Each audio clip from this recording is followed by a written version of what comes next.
días o buenas tardes. Hoy día les voy a hablar sobre las tecnologías utilizadas para el tratamiento de las aguas residuales. Sale ahí la presentación. Natura y Química Ambiental. 25 de... Para comenzar, tenemos que explicar el tema. Vamos a comentar que las aguas residuales son las aguas que, el resultado de las actividades cotidianas de las personas de su hogar, las que se eliminan en los lavaplatos, artefactos sanitarios, etcétera, ¿cierto? Estas aguas sanitarias son la realidad y lamentablemente un problema. La mayor parte de este tipo de agua se recogen y se someten a ningún tratamiento. Simplemente se vierten al ecosistema en un punto de contaminación bastante importante. Esto es porque se requiere una infraestructura importante para poder tratar estas aguas. No solamente importante en cuanto a costos, sino a espacio y tiene que cumplir con las normas, tiene que ser un sistema eficiente porque tiene que mejorar, ayudar a que esta agua salga limpia, o sea, que sea funcional y no tiene que contaminar. Entonces, por esto las aguas residuales son vistas más como una carga que como el recurso valioso que realmente son. No existen estimaciones confiables del nivel de cobertura de tratamiento de aguas residuales. O sea, no hay ninguna cifra exacta. Lamentablemente no se ha investigado mucho ni ningún país se ha puesto tan estricto en este tema. Pero se estima que el 80% de las aguas residuales son vertidas al medio ambiente sin un tratamiento adecuado, siendo una carga contaminante importante para nuestro medio ambiente. En el presente trabajo voy a exponer 3 de las tecnologías más utilizadas a la hora de tratar las aguas servidas, con la intención de que se dejen de ver como una carga y podamos verlo como una solución. Y no solo eso, sino como la mejor alternativa para darle un segundo uso a todas las aguas que desechamos. Para esto lo primero que tenemos que hacer es contestarnos la pregunta, específicamente, ¿qué son las aguas residuales, cierto? Bueno, las aguas residuales se definen como aguas de composición variadas que son provenientes de las descargas de uso público, urbano, doméstico, industrial, comercial, de servicios agrícolas o pecuarios, etcétera, ¿cierto? Estas aguas no son tratadas, son desechos y pueden ser separadas o pueden ser la mezcla de ellas. Nosotros nos vamos a enfocar en las domésticas. ¿Por qué? Porque las personas en nuestras casas ocupamos bastante agua, por ende desechamos bastante agua. Los hogares generalmente generan grandes cantidades de agua servidas. Hay que tener en consideración que una persona ocupa al día aproximadamente 200 litros de agua. Por esto es muy importante evacuar desde las casas y las ciudades estas aguas servidas, ya que contienen numerosas sustancias tóxicas como el plomo, el cromo, y estos químicos afectan la salud y la calidad de vida. Las aguas residuales tienen una composición variada, ¿cierto? Depende de dónde vengan. Se consideran para efectos de este trabajo las aguas, la combinación de las diferentes descargas una vez usadas.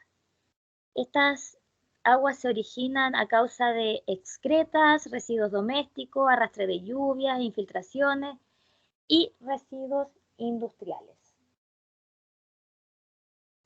Entonces, lo que nosotros queremos saber es cómo se hace el tratamiento de estas aguas.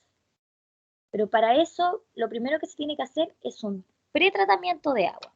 ¿Pero qué es el tratamiento de las aguas residuales? Bueno, el propósito principal del tratamiento es remover la materia contaminante.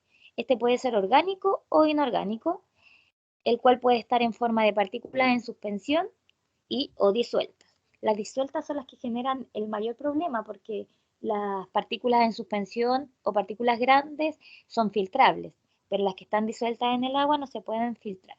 Entonces, con objeto de alcanzar la calidad de agua requerida para la normativa de descarga, es lo que nosotros vamos a tratar. Entonces, lo primero que nosotros tenemos que hacer es una operación de pretratamiento. La operación de pretratamiento depende de la procedencia de esta agua, ya sea doméstica, industrial, municipal, etc. La calidad del agua bruta a tratar, ¿cierto? Si esta es mayor o menor cantidad de grasa, arena, sólidos y de la importancia de la instalación. Las primeras operaciones que se van a hacer son la de separación de grandes sólidos, desbastes, tamizado, desarenado, desaceitado, desengrasado y preaireación. Luego de la preaireación, nosotros vamos a conducir las aguas a estanques de aireación, donde en presencia de aire, las bacterias degradan la materia orgánica en un proceso biológico natural. Posteriormente, el agua es transportada a estanques de decantación, donde se separan el agua de manera orgánica por su peso y se irá al estanque. Acá el sistema general, ¿cierto? Y finalmente el agua pasa a una cámara de cloración donde tras la inyección de gas cloro se devolverá limpia y descontaminada a los ríos y esteros. Acá está el esquema general de lo que acabo de comentar. Ahora le comento que las tecnologías más usadas para el tratamiento de las aguas son estas tres que aparecen acá: lodo activado, lagunas aireadas, emisario submarino. Ahora vamos a ver lodos activados. El tratamiento de aguas, ¿cierto? De lodo activado requiere primero, como ya lo habíamos comentado antes, un proceso de una caracterización del agua residual. Esto se hace para poder homogenizar el flujo y la carga orgánica que entra al reactor. La idea es convertir la materia orgánica disuelta en productos más simples como nuevas bacterias, dióxido de carbono y obviamente agua. El tratamiento de aguas residuales con lodo activado es la tecnología más difundida en todo el mundo. Esta es la que más se usa para tratar las aguas residuales. Los lodos activados son un tratamiento biológico para aguas residuales industriales o aguas residuales domésticas que se lleva a cabo dentro de un reactor, y esta consiste en agitación y aireación en una mezcla de agua residual y un lodo de microorganismos. Estos microorganismos oxidan la materia orgánica llevándola a una forma más estable y menos contaminante. Lo más importante es que se debe proporcionar constantemente oxígeno al reactor. Los microorganismos que se utilizan para oxidar la materia orgánica y la coloidal insoluble la convierten en dióxido de carbono y agua, ¿cierto?, en presencia de oxígeno molecular. Este proceso es usualmente precedido por una sedimentación primaria. La mezcla de microorganismos y aguas residuales producida de los tanques de aireación es conocida como licor mixto y se transfiere a los sedimentos para la separación de líquidos y sólidos. En los lodos activados, la materia orgánica sirve como fuente de energía para la producción de nuevas células en presencia de oxígeno. La transferencia de oxígeno proviene del aire a las aguas residuales y esta se puede hacer mediante aireadores superficiales o sumergidos. Debemos destacar acá que la aireación por difusores sumergidos es generalmente más eficiente que la conseguida con aireadores mecánicos. Sabemos el esquema general del tratamiento de agua por lodos activados y sus partes. Podemos ver acá el reactor o tanque de aireación, la fuente de aireación, ¿cierto? El sistema de separación de sólidos o tanque de sedimentación, el sistema de tuberías y las tuberías de desecho. Acá podemos ver algunas ventajas y desventajas. Como pueden ver, son la misma cantidad de ventajas que de desventajas. Y aún así es la tecnología más usada para tratar las aguas. Vamos a destacar acá entre las ventajas que tiene una alta eficiencia en la remoción de carga orgánica y algo que es súper importante es la minimización de olores y vectores. Se puede incorporar la desnitrificación en el proceso y tiene un bajo costo inicial, solo inicial, porque las desventajas tenemos que requiere un mantenimiento cuidadoso y sofisticado, por ende su costo total va a ser bastante alto. Sus procesos son lentos, ya que requiere de 4 a 8 horas como tiempo de aireación y por todo esto tiene una complejidad operacional bastante alta por el mantenimiento de los difusores. Hay que tener harto cuidado con los tamponamientos de los dispositivos de aireación porque cualquier pieza que esté funcionando mal va a hacer que el proceso sea ineficiente y por ende el agua final, o sea, el agua tratada, no va a cumplir las condiciones requeridas por las normas sanitarias. Ahora vamos a pasar a las lagunas aireadas, ¿cierto? El término de laguna nos indica un sistema de retención de agua. Puede ser de construcción humana o natural y para cualquier propósito. En lo que a nosotros nos interesa, que es la laguna aireada, consiste en un gran reactor aerobio agitado.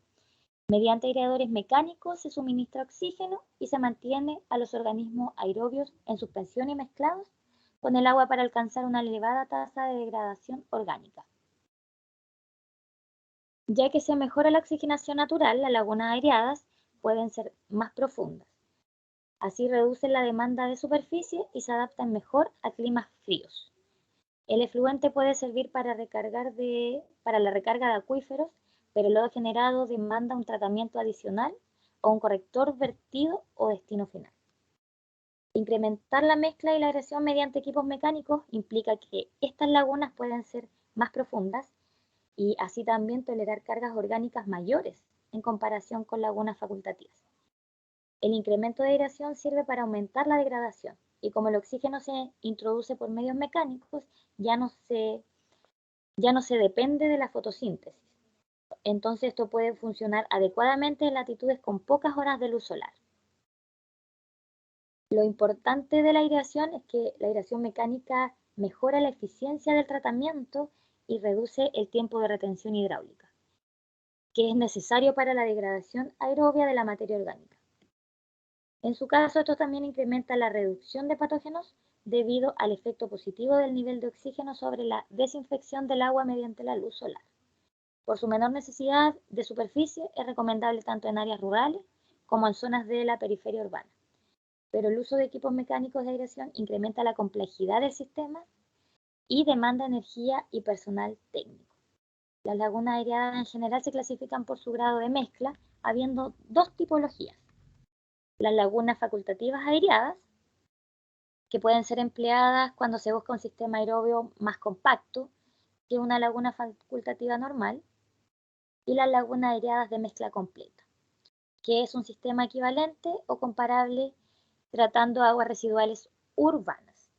Los sistemas de mezcla completa aproximadamente emplean unas 10 veces más energía que los de la mezcla parcial.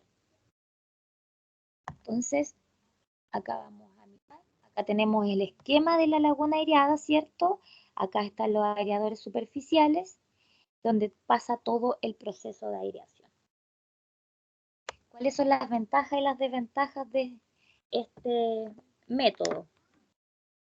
Bueno, tiene resistencia, tiene alta resistencia, entonces puede tener una carga importante orgánica e hidráulica.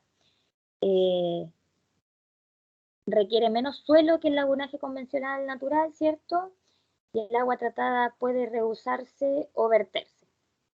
Las desventajas son que requiere una superficie extensa de suelo, personal calificado para la explotación y mantenimiento, requiere un diseño y construcción dirigido por expertos y el lodo generalmente requiere un tratamiento adicional.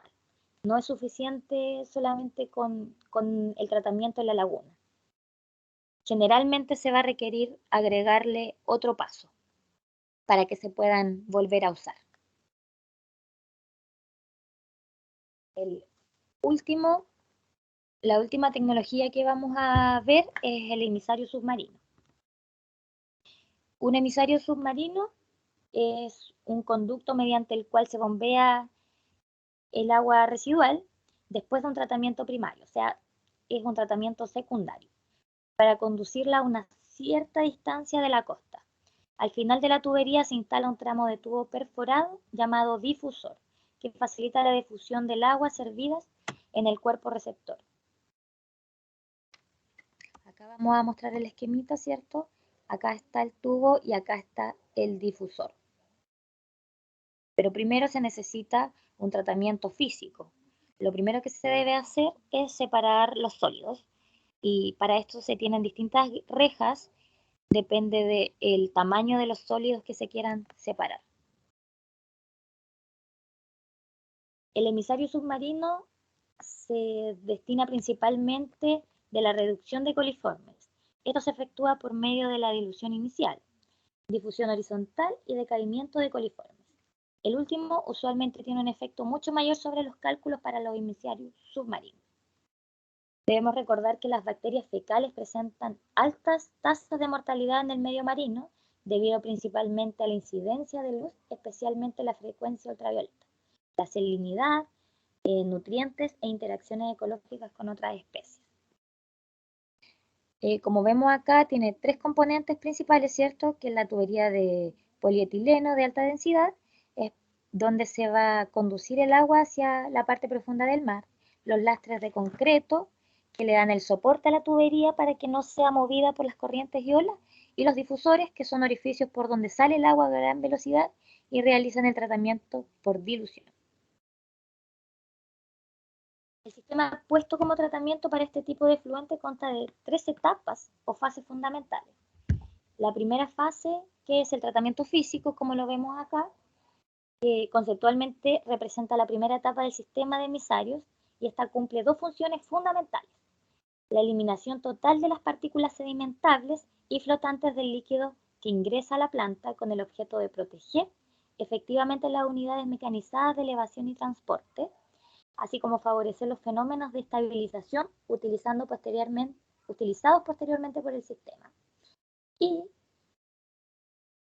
la otra función es el acondicionamiento de las partículas a degradar a través de la disminución del tamaño de sólidos, suspendidos gruesos y el aumento de oxígeno disuelto por aireación de fluido. Esto se hace con el objetivo de optimizar las etapas posteriores de remoción. De esta forma, el diseño conceptual de esta etapa incluye cribas o rejas, que pueden ser fijas o mecánicas, y unidades desarenadoras, desgrasadoras y trituradoras. La segunda fase, ¿cierto? Que es esta, que es la fase de transporte y pretratamiento biológico. En esta etapa se transportan las aguas desde la costa hasta un punto en el océano en que se dan las condiciones óptimas de dilución y dispersión para el desarrollo de la etapa 3, debido al importante tiempo de residencia de las aguas en los ductos de impulsión y en el emisario, se verifican el fenómeno natural de la autodepuración asociada a los residuos líquidos domésticos. Es por esto que se reduce la cantidad de oxígeno demandado por la materia orgánica y se disminuye la cantidad de microorganismos presentes en la agua. Por lo tanto, se distingue la presencia de un pretratamiento biológico como segunda etapa en la capacidad global del sistema. Y la fase 3, que es el tratamiento submarino, que consta también de más subfases, ¿cierto? En esta última fase del tratamiento, situada en el volumen de agua circundante al punto de descarga, se verifica al menos las siguientes funciones. La primera es la reducción de la contaminación orgánica y bacteriológica mediante procesos físicos asociados a la mezcla y dilución de aguas servidas en el mar. La segunda es la reducción de la contaminación bacteriana mediante procesos físicos y biológicos relacionados con factores diversos como la temperatura, la radiación ultravioleta, la osmosis, la salinidad, la algas bactericidas, etc. Y la tercera y última es la degradación de la materia orgánica por acción bacteriana y del zooplancton, incorporándola a la cadena trópica. En esta etapa es posible diferenciar dos unidades básicas, que es el sistema de difusores, que es la estructura terminal del conducto y cuya función principal es producir una gran dilución inicial del efluente, y aérea, tratamiento natural, ¿cierto? Está constituida por un cierto volumen de agua donde se desarrolla básicamente un tipo de tratamiento secundario. Acá ocurre todo eso, en la disposición final en zona de sacrificio. Entonces, como lo vimos anteriormente, vamos a ver las desventajas y las ventajas. Acá vemos que hay más ventajas que desventajas. Entonces, las ventajas, tenemos ventajas que son ambientales y ventajas que son estructurales. Las ventajas ambientales son la alteración mínima del ecosistema y el hábitat del lugar, asimismo el impacto visual mínimo, ¿cierto? Porque la gran superficie de trabajo está adentro del agua y la superficie de trabajo mínima y reducido, esto hace que sea un impacto ambiental también mínimo, y el volumen mínimo de tierras removidas. Y las ventajas estructurales son la construcción del emisario por debajo del rompimiento de las olas, se evita la erosión provocada por estas, la alta resistencia del revestimiento y el acabado interno uniforme y mejora de condiciones de flujo. Y sus desventajas vendrían siendo que es difícil de construir por lo mismo, porque se tiene que construir una gran parte del sistema por debajo del agua y por ende también el mantenimiento va a ser difícil, y la pérdida de calidad del agua en el lugar de lanzamiento, porque se vierte al mar y podríamos pensar que esta gran cantidad de agua que se trata la podríamos usar para otra cosa. Viendo estos tres métodos, podemos concluir que, claro, si bien nosotros ahora vimos tres formas de tratar las aguas servidas, que aunque son las más comunes, obviamente no son las únicas. De hecho, hay bastantes más técnicas y constantemente se están impartiendo nuevas tecnologías para tratar las aguas y se están implementando alrededor del planeta. Algunas de las nuevas tecnologías son la filtración por membrana, los bioreactores de membrana, las células de combustibles microbianas, y algo que también se está usando es la nanotecnología. Esto se hace siempre con la idea de mejorar los procesos, reducir la contaminación y, por supuesto, cumplir con las normas de calidad de agua en su totalidad, que dependiendo del lugar donde nosotros estemos, van a ser requeridas distintos cumplimientos de distintas normas, porque los ecosistemas son distintos. No podemos dejar de enfatizar en lo fundamental que se vuelve el tratamiento de las aguas servidas en estos tiempos, debido a la crisis mundial del agua que estamos viviendo a nivel mundial. Es importante que sea una prioridad el tratamiento de agua, y que sobre todo a nivel industrial sea no solamente una prioridad, sino que sea una obligación. Las industrias deberían por obligación hacer un tratamiento completo de sus aguas residuales, porque si bien en el presente trabajo nos enfocamos en las aguas de uso doméstico, indudablemente son las grandes industrias las que generan el mayor porcentaje de aguas residuales y por ende la mayor contaminación.